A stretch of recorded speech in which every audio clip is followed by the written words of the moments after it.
Donc nous passons à la question numéro 20 qui est encore une question de personnel, qui porte sur la reconduction d'un poste non permanent de collaborateur de cabinet. Et c'est Madame Capel qui est rapporteure.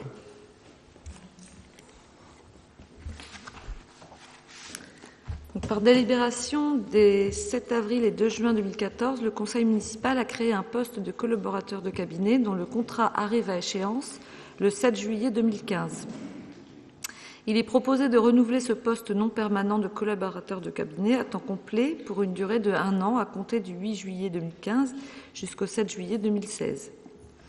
Donc, pour rappel, le collaborateur de cabinet qui sera placé sous la responsabilité directe du maire aura les mêmes missions, à savoir sa mission principale de suivre et coordonner le projet municipal et ses missions complémentaires, coordonner les élus par des méthodes participatives, coordonner la formation des élus à la fonction de conseiller municipal, coordonner l'agenda du maire, rédiger des notes à destination des élus et de la direction générale, contribuer au suivi de presse par le biais des relations publiques et la rédaction de communiqués. Et ce qui s'est ajouté à ces missions, c'est participer à l'élaboration et au suivi des dossiers liés à la politique de la ville, puisque voilà, on sait maintenant qu'on est engagé dans ce contrat politique de la ville.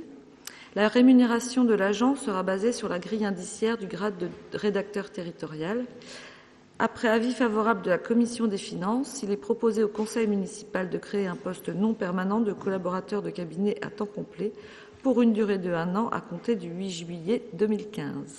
Je tiens d'ailleurs à dire que M. Jouot n'est pas là pour éviter de participer, enfin d'entendre les débats qui pourront... Voilà, donc la parole est totalement libre concernant cette question. C'est pour ça que M. Jouot n'est pas présent, en effet. Moi, ce que je tiens à signaler, c'est que, outre ces missions qui sont strictement liées à la vie du cabinet municipal, alors le cabinet municipal, c'est bien l'ensemble des élus du conseil municipal, y compris ceux de l'opposition, avec lesquels Simon Jouot a pu travailler à différentes reprises. Donc, outre cette dimension qu'il a parfaitement assumée, je tiens à signaler que sans la présence de M. Jouot, nous n'aurions pas pu être aussi réactifs sur la politique de la ville. Il a fait un travail remarquable. Et si aujourd'hui nous sommes une des villes les plus avancées dans le processus, puisque nous signerons le contrat de ville à la rentrée, c'est grâce à Simon Jouot. Et je pense que Guillaume Martin, qui a lui aussi beaucoup collaboré sur ce dossier, ainsi que d'autres services,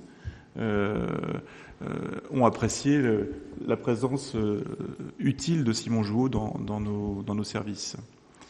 Voilà. Monsieur Morazin. Oui. L'opposition, bien sûr, ne se positionnera pas sur la personne et le travail de la personne. Nous resterons sur notre position qui avait été effectivement plutôt une étude de redéploiement du personnel en interne lorsque vous avez recruté votre collaborateur. Ça ne remet pas en question, bien sûr, ses compétences. C'était simplement un point de vue sur le redéploiement du personnel et la possibilité d'obtenir, pour certains qui étaient en place, potentiellement une promotion. Donc nous voterons contre cette demande, mais pas, je le précise, pas contre la personne, mais contre l'idée même d'avoir recruté, au lieu d'engager un redéploiement et une promotion en interne, ce qui n'est pas quand même tout à fait la même chose. Je précisais le vote, je voulais le préciser. Alors, je suis obligé de m'inscrire en faux, puisque nous n'avons pas créé de poste, nous avons finalement transformé un poste qui existait et qui a disparu, puisque la personne qui occupait le secrétariat de mon prédécesseur est partie à la communauté de communes. Donc nous n'avons fait que nommer quelqu'un à titre non permanent, alors que la personne qui était là avant était là à titre permanent à sa place. Donc nous n'avons pas augmenté la masse salariale de la ville. Au contraire, nous l'avons même précarisé d'une certaine manière, puisque nous avons quelqu'un à la place d'un emploi permanent qui est là à titre temporaire. Mais il est vrai que le statut ne permet pas de s'informer, n'est-ce pas? Clairement. On ne peut pas titulariser sur ce type de statut. Mais effectivement, Votre micro. Je reviens sur ce que je disais. Ce que nous avions envisagé, c'était tout simplement la possibilité, dans le cadre du personnel existant, d'une promotion dans un cadre de redéploiement, tout simplement. Mais bon, vous avez un point de vue différent.